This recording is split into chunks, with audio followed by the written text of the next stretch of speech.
A heady fragrance fills each stirring garden. The roses start to bud and leaves unfurl. It's springtime in Melbourne. At the heart of Flemington's Spring Racing Carnival is the infamous Birdcage, the home of luxury and opulence that represents the finer side of racing, where the elite can frolic in merriment, unaffected by the elements. But today, the Birdcage's patrons are of a more petite caliber.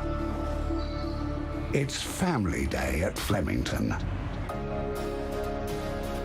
And for the final day of the Spring Racing Carnival, the kids are calling the shots. Today is more about cordial than cocktails, more fun and games than furlongs and gallops. But there's plenty for the grown-ups too. Activities and entertainment for children of all ages. The on-track action will be enthralling. With some of the country's best weight-for-age sprinters going head-to-head in the 1,200 metres Dali Classic. No doubt racegoers will reminisce about the times that Black Caviar bolted down the Flemington Straight and into the history books. The mighty champion is going to make it 16 straight. We've never seen the like of it before. Today's racing is world-class, with the stayers fighting for the last spoils of the carnival in the 2,600 metres Queen Elizabeth Stakes. And the afternoon's biggest highlight, the $2 million Emirates Stakes. This is 2,000 metres of pure excitement at weight for age, attracting the stars of international races. It's the final day of the carnival, and like any last hurrah, we reflect on the highs and lows of a cracking week at Flemington.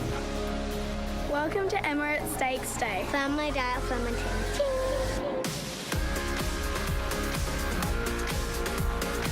Welcome to the final day of the Melbourne Cup Carnival. Some call it Stakes Day. I call it Family Day. G'day, I'm Will Cox and I love horses and racing.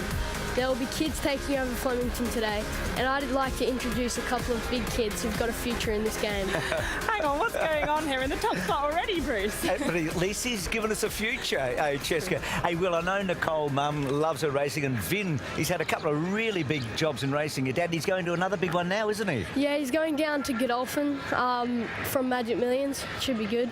Exciting future for all the family. But tell me, you've got the cowboy hat. You say you like the countryside. Can you ride? Yeah, I can. We go down to Dunedoo Pony Camp a bit with the Bowmans. Yeah, it's really good. Gee, I think of the Bowmans, I think about one horse in particular, don't I? Do you know the one I'm talking about? Yeah, Winks. Do you like her too? Oh, yeah, she's the best. She's the best. Well, what are you going to do today? Well, I'll be spending the day down at the race day stalls with Hamish, looking at the horses and talking to some trainers. Sounds like... I think he's going to teach Hamish a thing or two. Well, that's hard to do. He knows a fair bit. Sounds like the perfect day. Will, thanks for getting us off to a great start. Yeah, thank you. I'm feeling really good now, aren't you? I sure am. Absolutely. Richo, tell us all about the weather and track. I know one thing, it's a warm day. Oh, Bruce, he's a young star, isn't he? And another star of the show here in the 4 big days at Flemington has been Mick Goody, the track manager. He's put another 8 mils of irrigation on this track.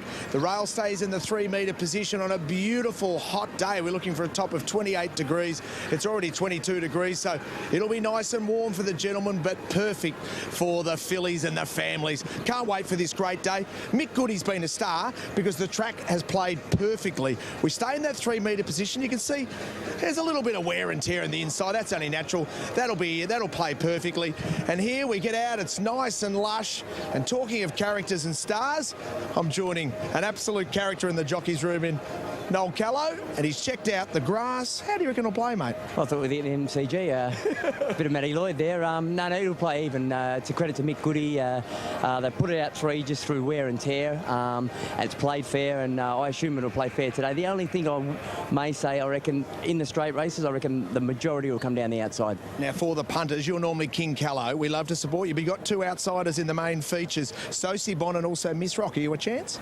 Chance, but let's get it straight. I'm I'm Brad Pitt in Asia and I'm Arm Pitt in Australia, but we're doing our best. Miss Rock, you know, she's against the A-graders, ran super down the straight, seems to run good down the straight. Her record's enormous, so she want to have her A-game on about there. And So Bond's got a lovely draw. He's just got to use it and hold a spot, and hopefully he's in the finish. He's a good horse. Bruce is barracking for you because he loves interviewing you after a Group 1, mate, so good luck. Yeah, my mother gets down the beach there and drives him mad on a Sunday. He loves it. Good on you. There is King Callow, and what is going to be a sensational day of racing, and also for Australia, a very important day. Yeah, on the 11th hour of the 11th month, on the 11th day, 11/11/11, Remembrance Day today, the end of World War I, and the charge of the Light Brigade just over 100 years ago, where 800 Australian horses, and Richard, as we welcome you, we just only realised today there were 136,000 Australian horses that were shipped to the Middle East and to Europe. It's quite incredible. Yes, and most of them never came back. In fact, I don't think any of them did. Yeah. And, you know, they've added so much to Australian society. The horse is such a magnificent part of our culture. And we see some great ones today, different sorts, with the Darley Classic.